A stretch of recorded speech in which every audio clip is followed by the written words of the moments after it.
Bien, les decía que por favor vamos a estar entonces en 1 Corintios capítulo 10, versículos 1 al 13. Este pasaje de 13 versículos se divide naturalmente en 3 secciones. Los primeros 5 versículos vamos a encontrar lo que voy a llamar yo la provisión que hace a su pueblo de Israel. Sin embargo, en el versículo 5 vamos a encontrar que hay una situación que desagrada a Dios. Y la vamos a analizar. Después de los versículos 6 al versículo 10, vamos a ver las causas específicas, la tentación que yo le llamo, en la que cayeron los miembros del pueblo de Israel y que entonces permitieron que el pueblo de Dios fuera desagradable a Dios en ese sentido. Y finalmente en los versículos 10, 11, 12 y 13 vamos a encontrar el propósito que Pablo tiene realmente de utilizar todos estos 10 versículos para recordarnos que están escritos para amonestarnos, es decir, para recordarnos, para darnos una alarma de que nosotros pongamos atención a lo que dice aquí la Biblia en cuanto a nuestras vidas. Así que lo que vamos a hacer es primero vamos a ver la parte histórica y después vamos a ver un poco acerca de lo que eso significa para nuestras vidas. Me gustaría invitarles a que esta mañana, independientemente de lo que ustedes hayan escuchado ya, estudiado o incluso hecho estudios de este tema, permitamos que el Señor nos refresque esta mañana, porque en los últimos meses eso es lo que estamos haciendo, regresando a los fundamentos básicos para recordar que aun cuando tengamos muchos años de caminar en el Señor, todavía necesitamos refrescar lo que Él nos dice en las diferentes áreas. Y esta mañana nos enfocamos básicamente en 5 tentaciones. Vayan conmigo entonces allí y vamos a empezar con el primer punto que yo le voy a llamar provisión, que realmente son provisiones, porque dice Pablo en el versículo 1 del capítulo 10, 2 de Corintios, porque no quiero, hermanos, y de inmediato me doy cuenta de que esta epístola está dirigida obviamente a la iglesia de Corinto, a los hermanos, por lo tanto se aplica a nosotros como iglesia en ese sentido. Que ignoréis que nuestros padres, y empieza una serie de todos. Quiero que cuenten cuántas veces se repite la palabra todos. Dice que nuestros padres todos estuvieron bajo la nube y todos pasaron por el mar. Y todos en Moisés fueron bautizados en la nube y en el mar. Y todos comieron el mismo alimento espiritual. Y todos bebieron la misma bebida espiritual porque bebían de la roca espiritual que los seguía, y la roca era Cristo. ¿Cuántas veces encontramos todos? 5 veces. 5 cosas específicas que es la provisión que Dios dio al pueblo de Israel inmediatamente después que los sacó, que los liberó de Egipto. Y en su camino a la tierra prometida, Dios provee de esto. Pero dice el versículo 5, pero, y ahí eso quiere decir que hubo un problema, ¿verdad? Pero de los más, ya no todos, de los más, ¿qué pasó? No se agradó Dios, por lo cual quedaron postrados en el desierto. Mi pregunta inmediata es entonces, ¿qué es lo que específicamente, si el pueblo de Dios había recibido toda esta provisión, qué es lo que causó que la gran mayoría de ellos, que sería otra manera de describir esto, no agradara a Dios y quedaran postrados en el desierto? Es decir, murieron literalmente en el desierto. Y entonces vamos a ver algunos pasajes para ir a la historia, y vamos a ver que este evento o estos eventos que se describen aquí en 1 Corintios 10, 1 al 5, realmente están descritos en múltiples ocasiones en el Antiguo y en el Nuevo Testamento. Vamos a ver 3 ejemplos de manera breve.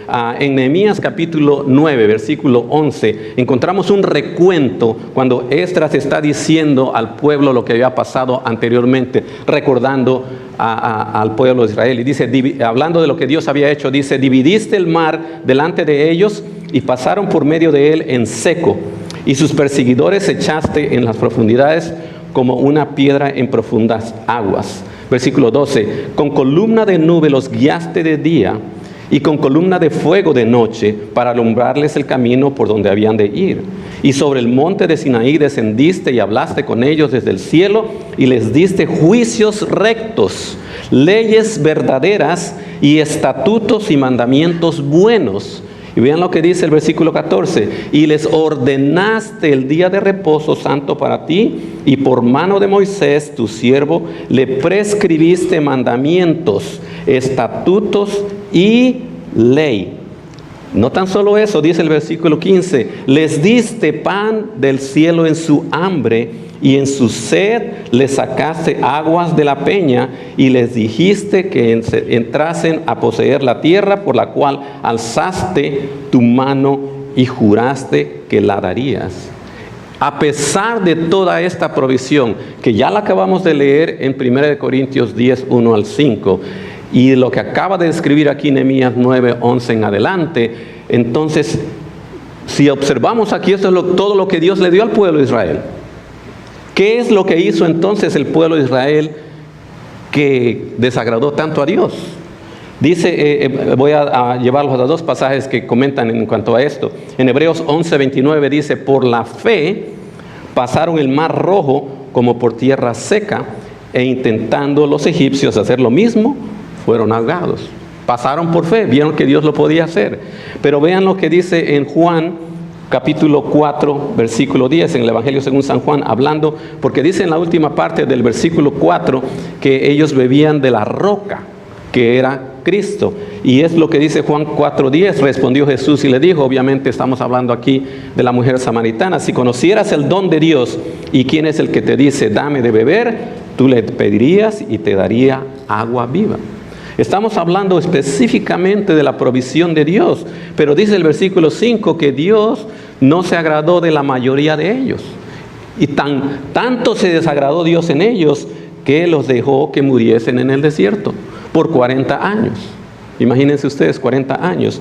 Entonces vamos a analizar un poquito el por qué se desagradó Dios de ellos. Y les voy a llevar a dos pasajes solamente y vamos a destacar las palabras claves que estos dos pasajes mencionan, que en mi mente responden a la pregunta, ¿qué es lo que Dios vio de ellos? ¿Qué es lo que Dios percibió de ellos como nación que los llevó a castigar de manera tal que toda esa generación literalmente murió en el desierto por 40 años? Leo ahora Números 14, 34. Dice, conforme al número de los días, de los 40 días en que reconocisteis la tierra, llevaréis vuestras iniquidades. Primera palabra que quiero que le pongan atención. Esto es aquí a Jehová hablando. 40 años, un año por cada día y conoceréis mi castigo. Yo Jehová he hablado, así haré a toda esta, ¿cómo le llaman allí? Multitud perversa que se ha juntado contra mí en este desierto, serán consumidos y ahí ¿qué les va a pasar? Morirán. Hebreos 3:17 dice, ¿y con quiénes estuvo él disgustado 40 años? Hablando obviamente que el que está disgustado es Jehová. No fue con los que pecaron, cuyos cuerpos cayeron en el desierto, y a quienes juró que no entrarían en su reposo, sino a aquellos que desobedecieron, y vemos que no pudieron entrar a causa de incredulidad. Hay 5 palabras que destacan de inmediato en estos dos pasajes que responden a mi pregunta, ¿qué es lo que hicieron? ¿Qué es lo que hicieron? Número 1, Dios se refiere a lo que hicieron fueron iniquidades. Les llama una multitud perversa. Les dice que pecaron, les dice que desobedecieron y les dice que fueron incrédulos. Aún enfrente de todas esas provisiones. Entonces lo que queremos hacer esta mañana es, a partir del punto 2, vamos a observar cada una de estas que yo le llamo tentación, pero realmente son 5, entonces vamos a hablar de tentaciones en las que cayó el pueblo de Israel específicamente, que causaron quedarse postrados en el desierto. Y como esto es un evento histórico que se cuenta otra vez en diferentes partes de la Biblia, pero en particular aquí en 1 Corintios 10, quisiera que ustedes y yo hagamos el ejercicio de poner el paralelo de nuestras vidas y pensar cuántas de estas áreas, o más bien cuáles de estas áreas, están o pueden ser causa inmediata de que yo también quede postrado, no en un desierto literal, pero sí quedar postrados sin avanzar y sin crecer y sin producir fruto para Cristo o para Dios en mi vida. Empecemos entonces, vamos a nombrar las tentaciones o la tentación. Vean lo que dice el versículo 6. Mas estas cosas sucedieron como ejemplo para nosotros, para que no, ¿cuál es la primera tentación en la que cayeron? Codiciemos cosas malas. Dice el versículo 7, ni seáis,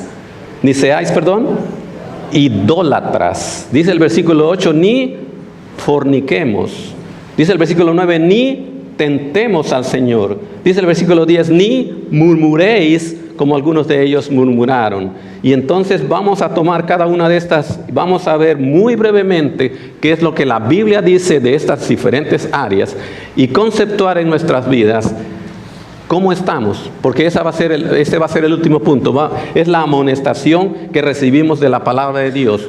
¿Cómo estoy o cómo está mi vida en función de estas cosas?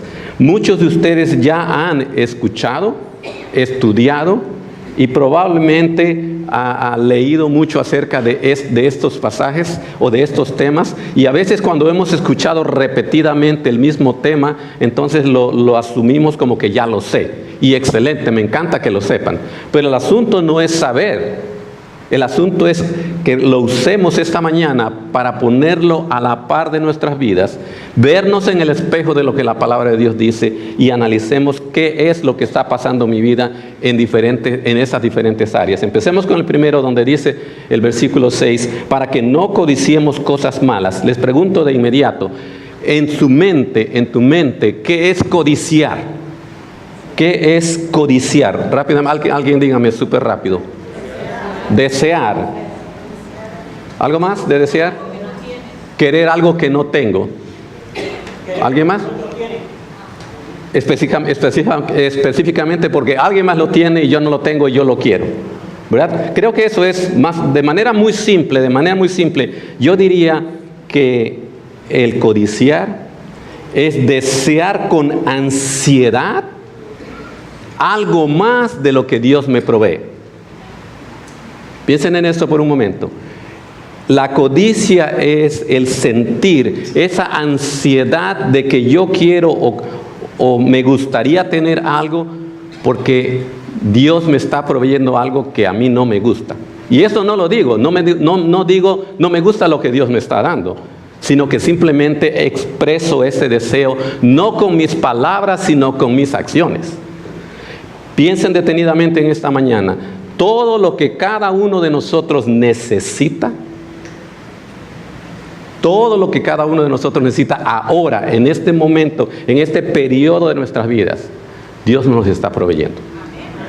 Dios nos está proveyendo absolutamente todo. Tú puedes estar en desacuerdo y está bien, pero cuando venimos a ser objetivos y realmente honestos, lo que yo necesito ahora, Dios me lo está dando en todos los aspectos de mi vida. Y si no me lo ha dado todavía es porque Él tiene un propósito para el cual Él está haciendo algo en mi vida. ¿Qué pasa conmigo como persona? No me gusta lo que Dios me está proveyendo. Y por lo tanto quiero con ansiedad algo más. Dice, voy a leerles Números 11 del 4 al 6. Y vean ustedes de dónde se origina esa ansiedad de querer tener algo más de lo que Dios me está proveyendo, porque realmente no estoy contento con lo que Dios me está dando. Dice, y la gente extranjera que se mezcló con ellos, hablando del pueblo de Israel, tuvo un vivo deseo. ¿Y qué pasó con los hijos de Israel? Y los hijos de Israel también volvieron a llorar y dijeron, ¿quién nos diera a comer carne? ¿Eso es lo que dice? Nos acordamos del pescado que comíamos en Egipto, del balde, de los pepinos, de los melones, de los puerros, no dice perros, ¿verdad? Puerros, las cebollas y los ajos. Y ahora, vean lo que dice el versículo 6, y ahora nuestra alma se seca, pues nada sino este maná ve nuestros ojos. Eso es lo que están diciendo. Maná me tiene harto. ¿Quién me está dando el maná? Dios. Eso es lo que hacemos nosotros también. Estamos hartos de lo poquito o de lo mucho de lo que Dios me está dando, porque no es lo que yo quiero. Y por lo tanto busco con ansiedad, con viva ansiedad, algo diferente. Eso es lo que me lleva al punto 2, que es, no punto 2, sino la siguiente tentación, que dice, no seáis idólatras. Y todas las 5 áreas realmente van juntas. ¿Qué es entonces idolatría? Idolatría es, así como la simpleza de el desear con ansiedad algo más de la provisión de Dios, eso es codiciar. La idolatría realmente es apartarse de Dios para seguir otro camino. Cuando yo estoy ansioso de tener algo diferente y codicio y busco otra avenida, me desvío de los caminos de Dios y entonces satisfago mis propias necesidades, entre comillas, pero realmente satisfago mis deseos. Voy a leer ahora en Deuteronomio, vamos a leer muchos pasajes, así que voy a hacerlo un poco rápido, pero creo que se los mostramos ahí, ustedes pueden tomar notas. Deuteronomio 9:12 dice, y me dijo Jehová, hablando aquí Moisés, levántate, desciende pronto de aquí, porque tu pueblo que sacaste de Egipto, ¿qué le ha pasado? Se ha corrompido, pronto se han apartado del camino que ¿quién les mandó? Jehová les mandó, que yo les mandé, se han hecho una imagen de fundición. Eso es el ser un idólatra, simplemente el ir y buscar algo más y postrarse ante alguien o algo más que no es lo que Dios me está proveyendo. ¿Ven la conexión ustedes entre codiciar y realmente ser un idólatra? Y a veces no pensamos que nosotros somos ni codiciosos ni somos idólatras, sino decimos, es que yo tengo necesidades, tengo que hacer esto, quiero tener esto, quiero hacer esto, una casa más grande, un carro más nuevo, un carro del año, no sé qué es lo que, cada uno de nosotros tiene su propia área, pero ahí es donde nos vamos y nos olvidamos de que el que está proveyendo es Dios y de que el que sabe nuestras verdaderas necesidades es Dios. No mis amigos, como ellos, ¿se acuerdan que ahí con los que se mezclaron? Fueron los que realmente guiaron a este pueblo a caer. Ahora hablemos de la fornicación, porque dice ni forniquemos. Y cuando hablamos de la fornicación, típicamente pensamos en el hecho sexual, en el aspecto sexual, lo cual es correcto. Pero pensemos un poco más ampliamente, porque en Números capítulo 25, versículo 1, dice, moraba Israel en Sittim y el pueblo empezó a fornicar con las hijas de Moab, las cuales, vean lo que pasa, las cuales invitaban al pueblo a los sacrificios de sus dioses. ¿Y qué hizo el pueblo? Comió y se inclinó a sus dioses. La relación cercana con cualquier otra cosa, la relación cercana con cualquier otra cosa que no es Dios, es exactamente fornicación. Está conectado con idolatría, está conectado con realmente codiciar, porque no estoy satisfecho con lo que yo tengo, entonces quiero buscar algo diferente, mejor o que simplemente es nuevo. Eso es lo que estamos viendo aquí. Continúa Pablo diciendo, ni tentemos al Señor. Ahora, en este momento ustedes pueden pensar, ¿yo tentar al Señor? No, ¿cómo es posible, hermano? Estamos en la iglesia, nosotros no hacemos eso. Realmente sí. Si ustedes se ponen a pensar, como vamos a ver, el tentar al Señor y el murmurar contra Dios van muy a la par. Muy a la par. ¿Por qué? Por eso mismo, porque estas 5 áreas que estamos viendo son áreas de tentación. Son áreas para las cuales Dios proveyó y dijo, no las veo bien, no me agradan. Hablemos un poquito de eso de tentar al Señor. Porque no sé qué es lo que ustedes piensan que es tentar a alguien. Ustedes probablemente nunca lo han hecho hacia otra persona. Probablemente otra persona lo ha hecho con ustedes. Pero vamos a ver, dice aquí, ¿qué es tentar al Señor? Tentar al Señor es poner a Dios a prueba. Tentar al Señor es exigirle, es altercar con Dios, es faltarle al respeto realmente a Dios, es ser irreverentes ante Dios. Eso es lo que es tentar al Señor. Porque yo pienso que soy mejor, o porque yo pienso que yo necesito, o que simplemente me pongo yo como el centro de todo y me olvido que realmente mi Creador y mi Salvador y mi Señor es más grande que yo. Por eso es que no pensamos que tentamos a Dios. Voy a leerles Éxodo capítulo 17, versículos 1 a 3, hablando aquí de tentar al Señor, para que vean qué es lo que dice Dios y dice Moisés de este pueblo. Toda la congregación de los hijos de Israel partió del desierto del Sin por sus jornadas, conforme al mandamiento de Jehová, y acamparon en Refidim, y no había agua para que el pueblo bebiese.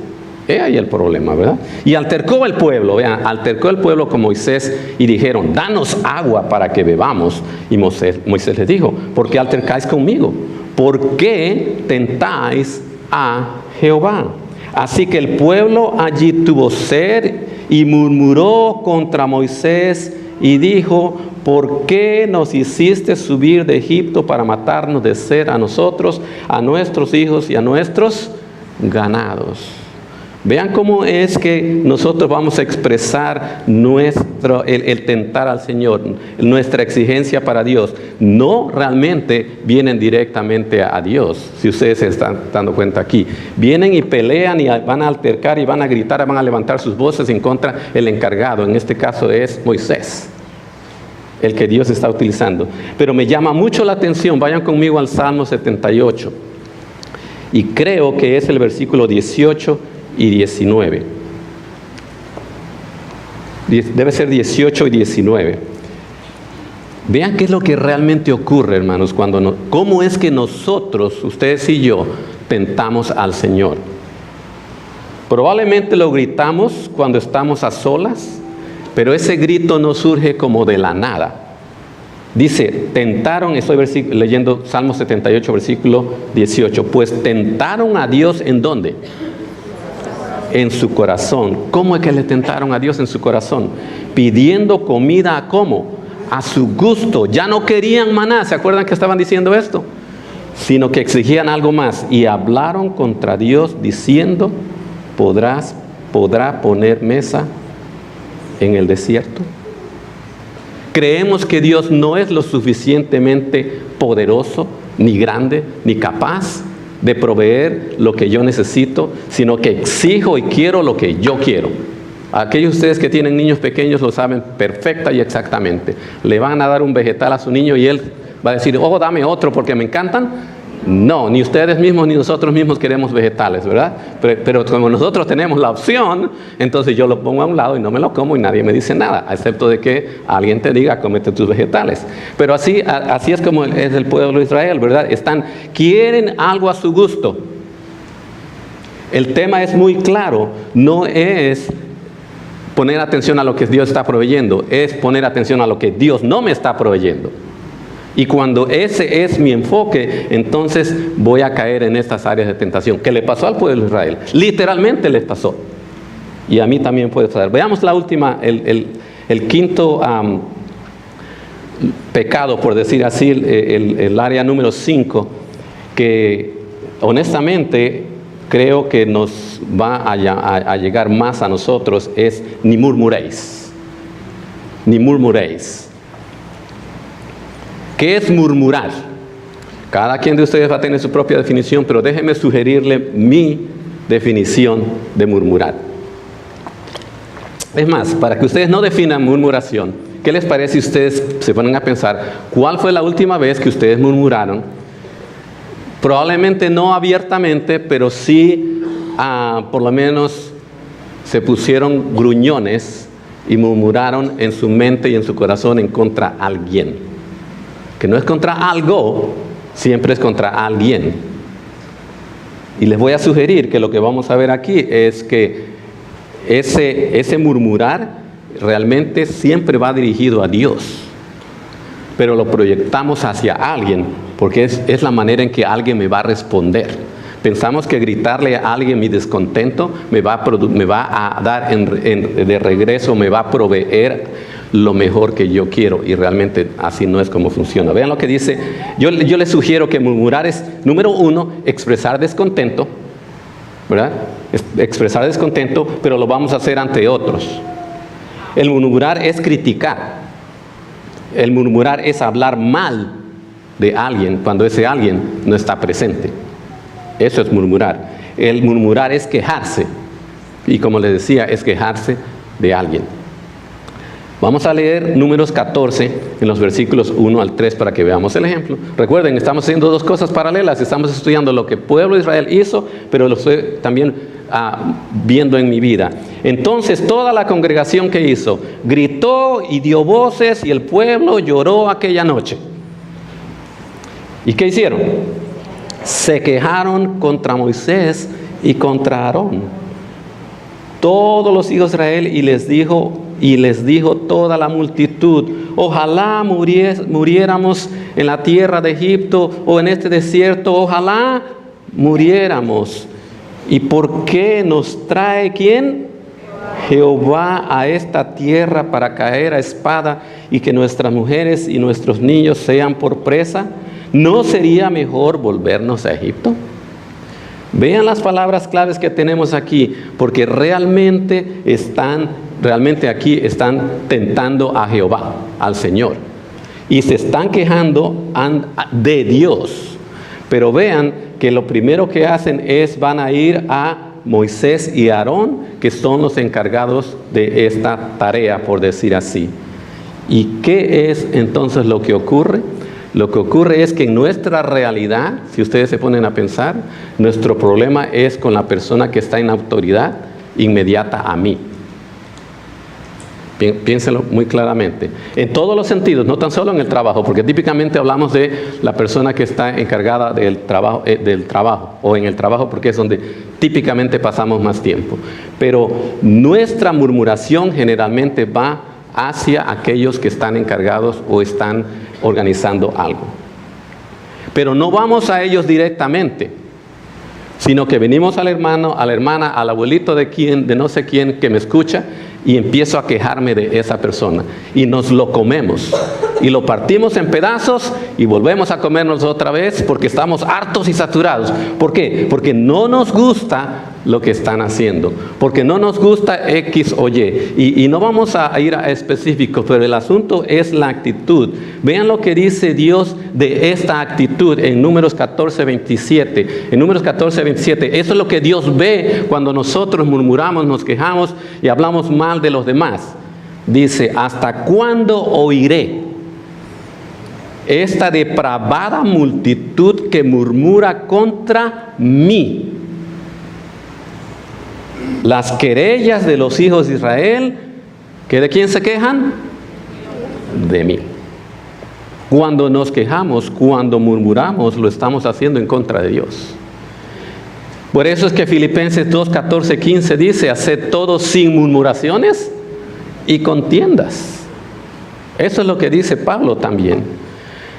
Entonces, ¿qué pasa con todo esto? Ya lo sabemos, lo entendemos, vemos la primera parte, hay una provisión de Dios, Dios se desagrada en la mayoría de ellos. Ahora tenemos un asunto aquí, vemos específicamente cuáles son las áreas, hay algunas cosas que nosotros vemos que hay en nuestras vidas, pero dice el versículo 11, en el último punto que vamos a ver en los últimos minutos de esta mañana, vamos a encontrar una amonestación. Pablo dice otra vez ahora, ya dijo una vez, estas cosas se han escrito como nuestro ejemplo, pero ahora estoy en el versículo, regreso a 1 Corintios capítulo 10, versículo 11, y dice, y estas cosas les acontecieron, ¿a quiénes? Al pueblo de Israel, como ejemplo, y dice después, y están escritas para amonestarnos ¿a quién? A nosotros. ¿Quiénes son nosotros? Pablo está hablando a los hermanos de Corinto. ¿A quién estamos ahora nosotros hablando? Estamos hablando a nosotros como hijos de Dios, ¿verdad? A quienes han alcanzado los fines de los siglos, dice el versículo 12. Así que, y esta es la amonestación, y esto es con lo que vamos a ir a casa hoy, independientemente de lo que ya hemos captado. Así que, dice el versículo 12, el que piensa estar firme, ¿qué es lo que tiene que hacer? Mire que no caiga. Mire que no caiga. No os ha sobrevenido ninguna tentación, dice el versículo 13, que no sea humana, pero fiel es Dios, que no os dejará ser tentados más de lo que podéis resistir, sino que dará también juntamente con la tentación la salida para que podáis soportar. Entonces es muy simple para mí la amonestación. Si pensamos que estamos firmes, tenemos que ver que no caigamos. Pero entonces, ¿cómo sé que estoy firme? ¿Cómo sé que estoy firme? Creo que vale la pena regresar a las 5 tentaciones. Creo que vale la pena regresar y veamos todo lo que Dios ha provisto en mi vida, así como ha provisto o proveyó para el pueblo de Israel. Jehová provee, el pueblo se queja, el pueblo murmura, el pueblo fornica, el pueblo codicia y entonces se quedan frustrados en el desierto. En mi vida, ¿qué es lo que Dios ha provisto? Piensen, Dios le decía, todo cuanto yo necesito como hijo de Dios, Dios me lo ha provisto, me lo está proveyendo y me promete que me lo va a proveer. Esa es la fidelidad de Dios. Por eso es que dice aquí el versículo 13 que Dios es fiel. Entonces mi propuesta para ustedes es, ¿tú piensas estar firme? Mira que no caigas, pero ¿cómo sé que estoy firme? Déjenme darles algunas sugerencias para que entendamos esto de analizar nuestras vidas para ver si estamos firmes. Número 1, en Proverbios 16, 18, dice, antes del quebrantamiento es la soberbia, y antes de la caída, la altivez de espíritu. Es decir, hermanos, yo no puedo decir, yo he caminado con el Señor 50 años, yo estoy súper bien, estas 5 áreas de mi vida, perfecto, no tengo ningún problema. Eso es mentira, hermanos. Eso es mentira.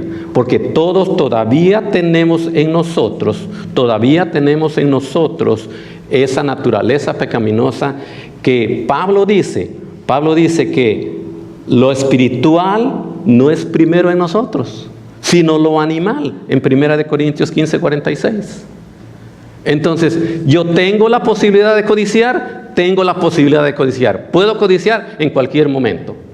La pregunta es, ¿qué hago cuando yo tengo ese deseo grande de algo que no proviene de Dios, o de algo que Dios no me está dando?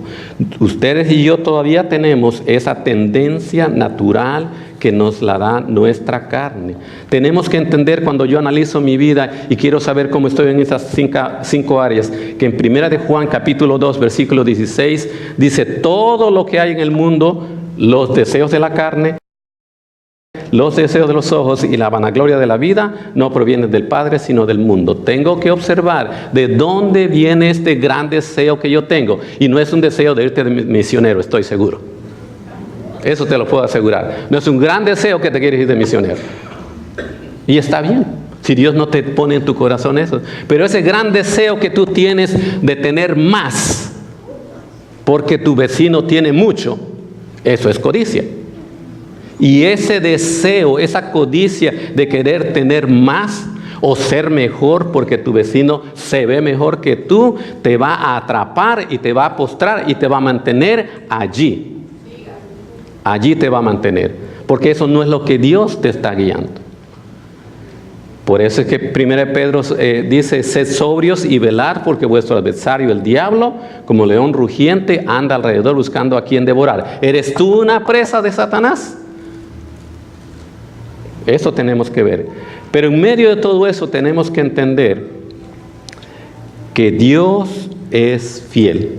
Y les voy a leer, y los van a ver en su pantalla, simplemente se los voy a leer para que ustedes lleven hoy una vez más ese recordatorio, esa indicación de que independientemente de que yo me postre en mi propio desierto, ante mi propio Dios, con mi propia codicia, con mi propia murmuración, con lo que yo he hecho o haga, aún así Dios es fiel y no me va a dejar, porque soy de Él. Porque soy de Él. Les leo Salmos y se los voy a leer de corrido. Salmos 37, 24 dice, cuando el hombre cayere, no quedará postrado. Porque ¿quién lo va a levantar? Jehová sostiene su mano. Eso es lo que dice Salmo 37, 24. Primera de Juan 1, 9, que lo conocemos de memoria. Si confesamos nuestros pecados, Él es fiel y justo para perdonar nuestros pecados y limpiarnos de toda maldad. Pablo dice de su aguijón en la carne en 2 Corintios 12, 9, me ha dicho, bástate mi gracia, porque en mi poder se perfecciona en la debilidad. Por lo tanto, de buena gana me gloriaré más bien en mis debilidades, para que repose sobre mí el poder de Cristo.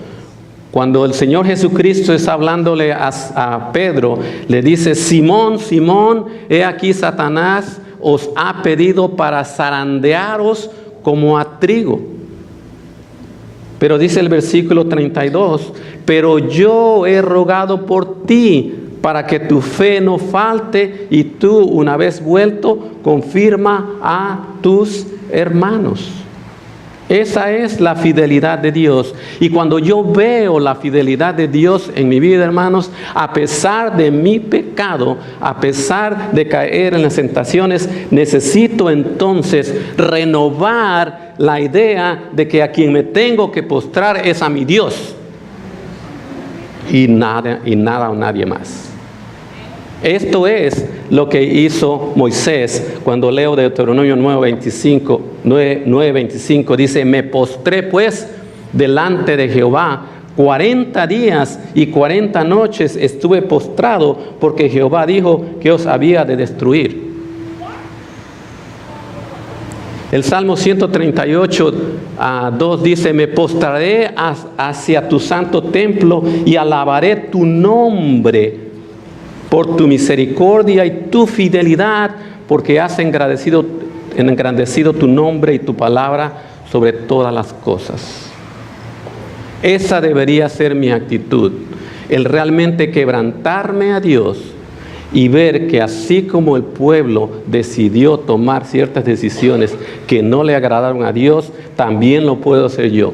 Pero yo tengo, a diferencia del pueblo de Israel, la oportunidad de restaurar y corregir las áreas de mi vida que me tienen postrado ante algo o alguien que no es de Dios. Vayan conmigo a Josué 5:4 para concluir.